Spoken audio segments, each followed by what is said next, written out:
मेरा पति एक डॉक्टर था और मुझे रोज़ एक गोरा होने के लिए रोज़ाना इंजेक्शन लगाता था, जिससे मेरे पेट में बहुत दर्द होता था। एक रात मैंने इंजेक्शन बदल दिया।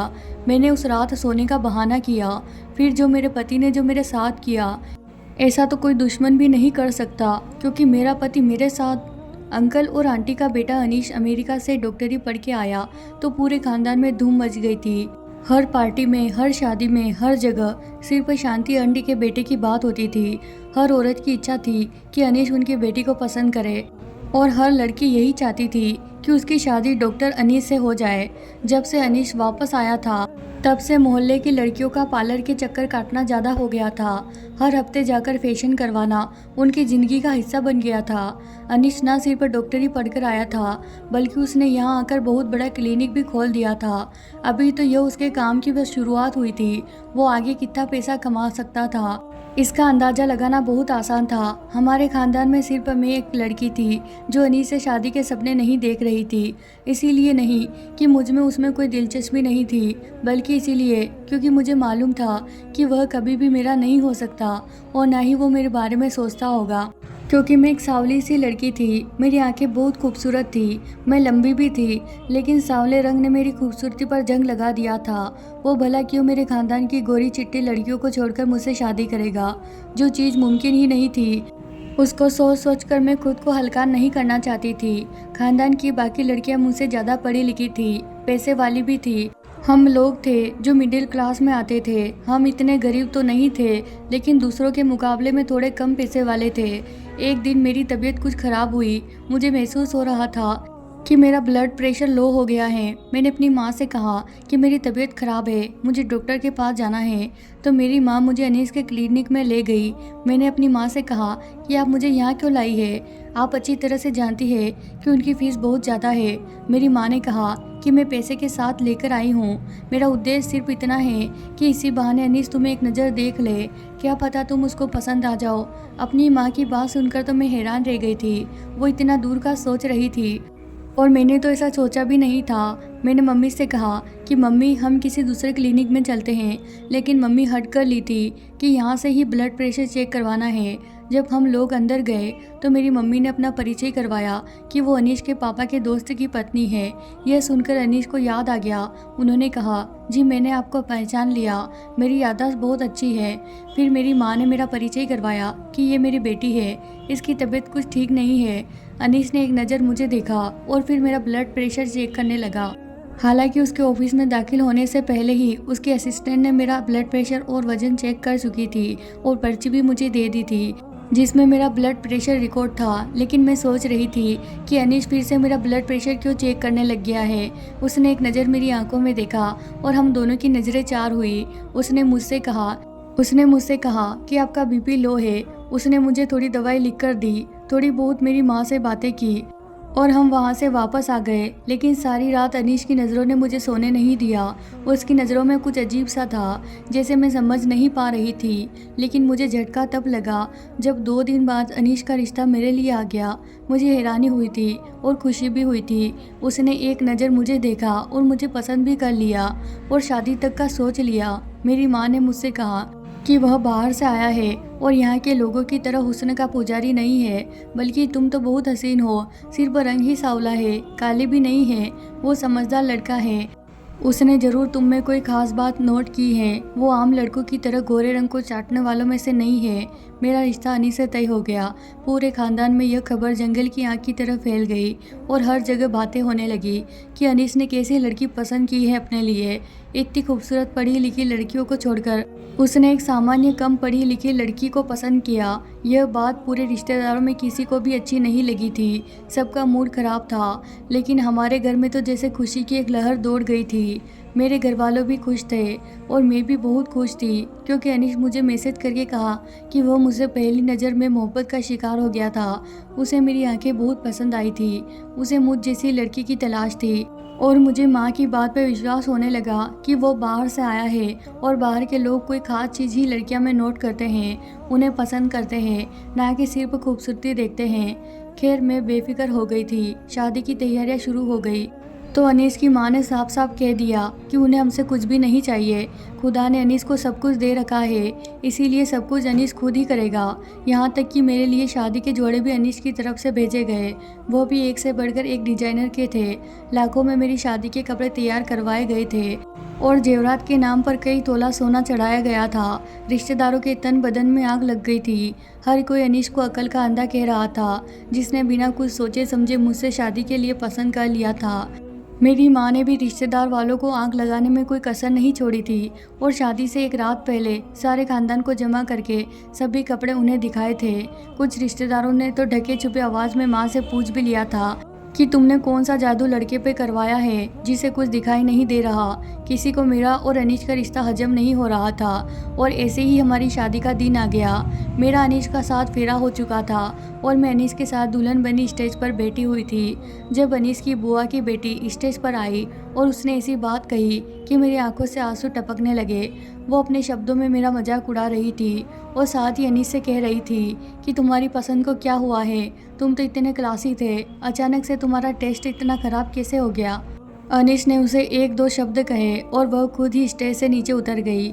लेकिन मेरा आज का दिन खराब हो चुका था। मैं सर झुकाए बैठी थी और यह सोचकर ही शर्म से ज़मीन की तरफ देखे जा रही थी कि अनीस से किस तरह नज़रें मिला पाऊंगी। मैं जानती थी कि सबको इसी बात की हैरानी है कि अनीस ने मुझे क्यों चुना है, लेकिन ये बात सिर्फ मैं ही जानती थी कि अनीस को मुझे पहली नज़र में ही प्यार हो गया था। विदाई का वक्त हो गया था और मैं विदा होकर अनीस के बड़े से घर में चली आई थी। मैं पहली बार उसका घर देख रही थी और यह देखकर मेरी आंखें खुली की खुली रह गई थी। अनीस का घर किसी शानदार महल से कम नहीं था। ऐसा लग रहा था जैसे वह करोड़ रुपए कमाता हो। दिल में सोचने लगी कि डॉक्टर लोग तो बड़े ही पैसे वाले होते हैं, गरीबों का खून निचोड़ लेते हैं और अपना महल तैयार कर लेते हैं। लेकिन ये तो मुझे बहुत बाद में पता चला कि ये महल कैसे बना हुआ था। मुझे मेरी सास यानी अनीस की माँ ने अनीस के कमरे में बिठा दिया। अनीस की बुआ की बेटी की बातें अभी तक मेरे अंदर गूंज रही थी और मेरे अंदर एक आँख सी जल रही थी। कमरे में एसी की ठंडक होने के बावजूद भी मुझे अपना सर सुलगता हुआ महसूस हो रहा था। भगवान ने मेरी किस्मत कितनी रोशन लिखी थी कि अनीस मेरा हमसफर बन गया था, लेकिन मेरे चेहरे की कालिक ने इस खुशी को भी कम कर दिया था। थोड़ी ही देर बाद अनीस कमरे में चला आया और मेरा चेहरा देखते ही मेरे अंदर का बात समझ गया। क्या बात है रोशनी, तुम क्या अभी तक खुशबू की बात को लेकर बैठी हो?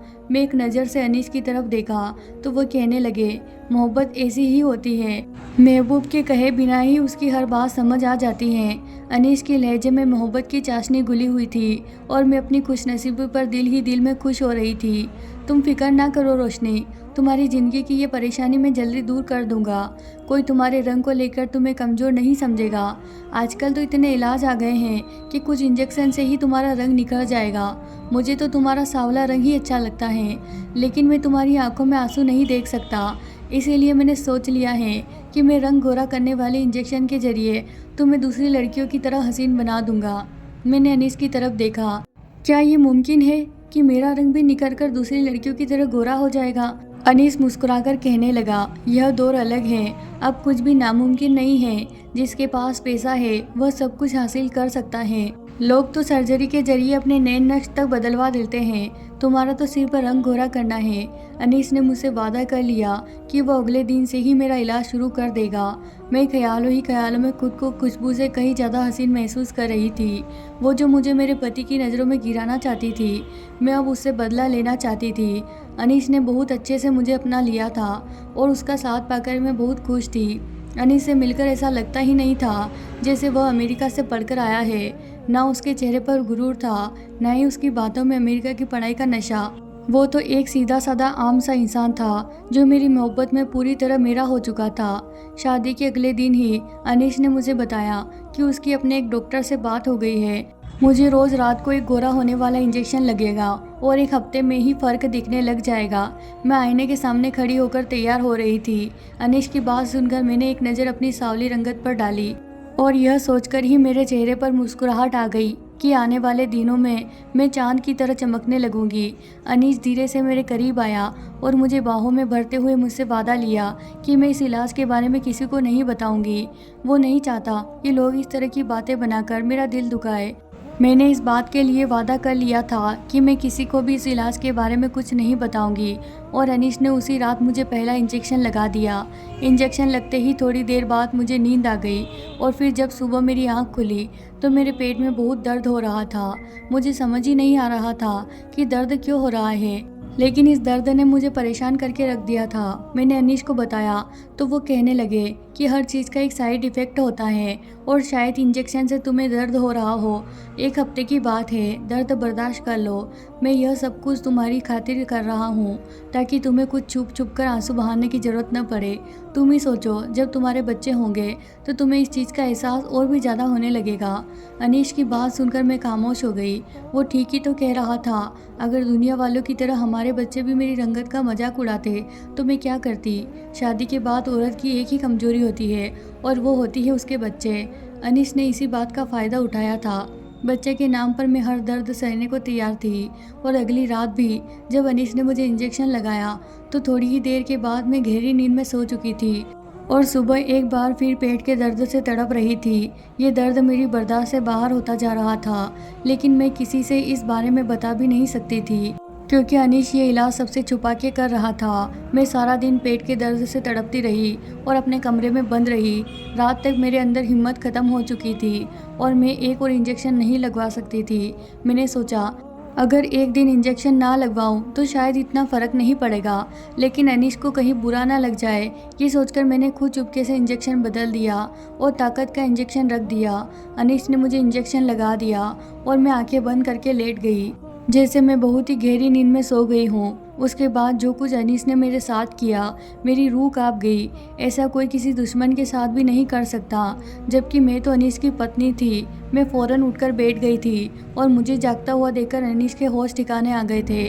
वो हकलाते हुए पूछने लगा कि तुम अभी तक सोई नहीं हो। मैंने गुस्से में अनीश से पूछा कि ये सब क्या है और तुम मेरे साथ क्या कर रहे हो।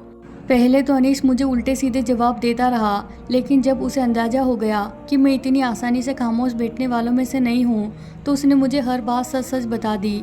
अनीश का पूरा सच सुनकर तो मेरे होश उड़ गए थे। अब मुझे समझ आ गया था कि अनीश ने सारे खानदान की हसीन और पढ़ी लिखी लड़कियों को छोड़कर मुझ जैसी सावली और मिडिल क्लास लड़की को क्यों पसंद किया था।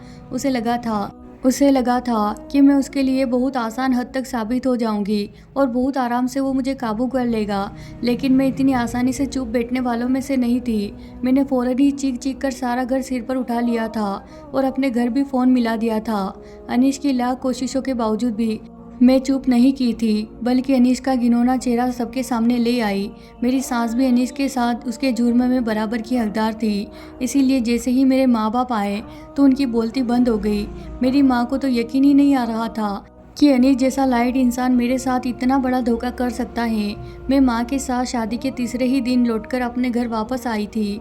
रिश्तेदारों वालों को तो बातें करने के लिए एक नया मुद्दा मिल गया था। हर कोई हमारे जख्मों पर नमक छिड़कने के लिए आ रहा था। सबके मुंह पर एक ही बात थी कि हमें तो पहले ही कुछ गड़बड़ लग रही थी। रोशनी जैसी सावली लड़की से अनीश जैसा लड़का कैसे शादी कर सकता है। कुछ रिश्तेदार वालों ने तो अनीश को सही कहते हुए मुझे ही बुरा भला कह रहे थे, क्योंकि अनीश की मां ने उन्हें मेरे बुरे चरित्र के झूठे किस्से सुना दिए थे।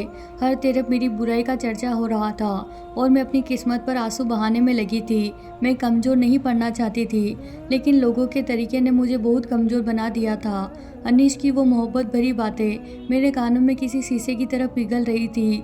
अनीस और उसकी माँ तो डंके की चोट पर मुझे गंदा कह रहे थे और मैं अपने बंद कमरे में बैठी थी। मुझे लोगों का सामना करने की हिम्मत ही नहीं हो रही थी।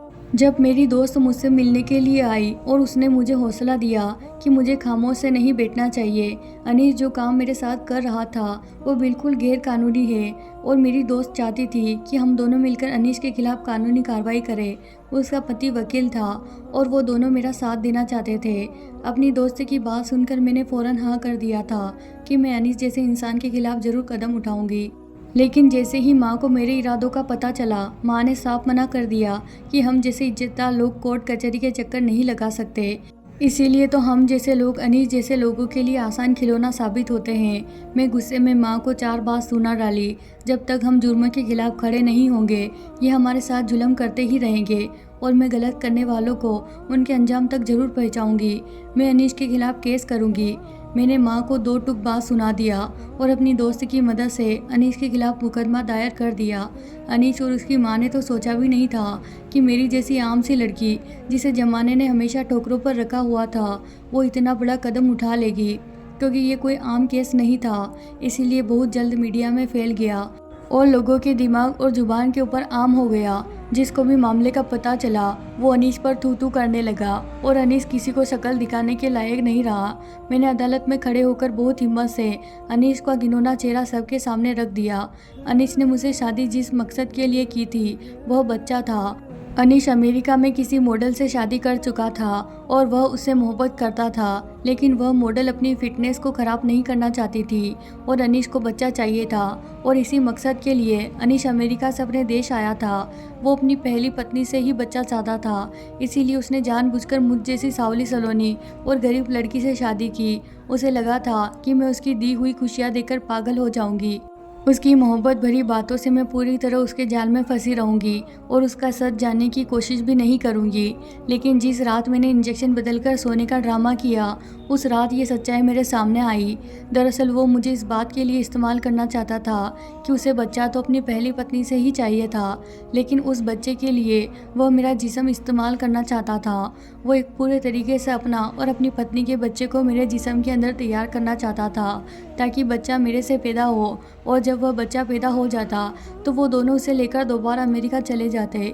इस तरह ना ही उसकी पत्नी की मॉडलिंग पर कोई असर पड़ता और ना ही उन्हें किसी और का बच्चा गोद लेना पड़ता। जिस दिन मैं बीपी चेक करवाने अपनी माँ के साथ अनीस के क्लिनिक गई थी, उसी दिन उसके जहन में यह बात बैठ गई थी कि मैं ही वो लड़की हूँ जो उसके बच्चे को अपने जिस्म के अंदर पाल सकती हूँ। इसीलिए वो बार बार मेरा बीपी चेक करता और मेरी खुराक का ख्याल रखता। सरोगेसी का तरीका हमारे देश में पूरी तरह गैर कानूनी है और ख़ास करके मेरी इजाज़त के बिना मेरा पति मेरा जिस्म कैसे इस्तेमाल कर सकता है। वह हर रात गोरा होने वाला इंजेक्शन के नाम पर मुझे बेहोश करता और फिर मेरा चेकअप करता था। जिस रात मैंने इंजेक्शन बदला था, उस रात वो IVF के जरिए मेरे जिस्म में अपने बच्चे को इम्प्लांट करने वाला था। उसकी अमेरिकन बीवी अपने जिस्म को ख़राब नहीं करना चाहती थी, लेकिन वह दोनों मिलकर मेरी पूरी ज़िंदगी ज़रूर बर्बाद करना चाहते थे। एक बार उन्हें मुझसे बच्चा मिल जाता तो अनीश मुझे तलाक देकर वापस अमेरिका चला जाता और फिर कभी लौट कर भी वापस नहीं आता और मैं सारी ज़िंदगी यूं ही तड़पते रह जाती। मेरी दोस्त का पति जो वकील था, उसने कुछ सबूत इकट्ठे किए और अनीश और उसकी पत्नी को दोषी साबित कर दिया। वो दोनों धोखे से मुझे इस्तेमाल कर रहे थे और अगर उस रात में इंजेक्शन ना बदलती तो उन दोनों के बच्चे का अपना खून समझकर 9 महीने तक उन्हें पेट में पालती रहती और उसके बाद वो दोनों अपना बच्चा लेकर दोबारा वापस गायब हो जाते। उन दोनों को सज़ा सुना दी गई थी और मैंने अनीश से तलाक ले ली थी। मैं अकेली ज़रूर थी, लेकिन मुझे यकीन था कि भगवान ने मेरी किस्मत में यकीनन कुछ अच्छा ही लिख रखा होगा। सारे खानदान वाले अनीस की सच्चाई जान चुके थे और आंटी को बुरा भला कह रहे थे, जिन्होंने अपने बेटे का साथ देकर मेरी ज़िंदगी उजाड़ने की कोशिश की थी। एक बात मैं बहुत अच्छी तरह जान गई थी कि सिर्फ इंसान की पढ़ाई उसे शोहरत नहीं देती, बल्कि यह माँ बाप की परवरिश भी होती है जो एक बच्चे को होशियार और साफ बनाती है। अगर आंटी अपने बेटे अनीस को सही और गलत का फ़र्क बताती और मेरी ज़िंदगी से खेलने के लिए मना करती तो शायद उसे कभी इतनी हिम्मत नहीं मिलती। रिश्तेदार सभी भगवान का धन्यवाद कर रहे थे, उनकी बेटी अनीश के जाल से फंसने से बच गई थी, जबकि माँ को इस बात का बहुत दुख था कि उनकी वजह से मेरी ज़िंदगी बर्बाद हुई है। लाखों का जेवर और कपड़े इंसान को अच्छा नसीब और खुशियाँ नहीं दे सकते हैं, इसीलिए इनको चाहिए कि वह अमीर और पढ़ा लिखा दामाद ढूंढने से कहीं ज़्यादा अपनी बेटी के अच्छे नसीब के लिए प्रार्थना किया करे। कोई भी लड़की 2 वक्त की रोटी और इज्जत के साथ 4 दीवारी में भी खुशी खुशी ज़िंदगी गुजार सकती है, लेकिन वो एक बुरे इंसान के साथ कभी खुश नहीं रह सकती। मैंने जुल्म के खिलाफ इसीलिए आवाज़ बुलंद की ताकि आइंदा कोई लड़की किसी लड़के के गलत मकसद की भेंट न चढ़े। दोस्तों, ये थी हमारी आज की कहानी। अगर आपको कहानी पसंद आई है तो इसे लाइक करें। अगर आप हमारे चैनल पर नए हैं तो इसे सब्सक्राइब करना बिल्कुल ना भूलें। आपकी राय हमें कमेंट बॉक्स में ज़रूर बताएं। धन्यवाद दोस्तों।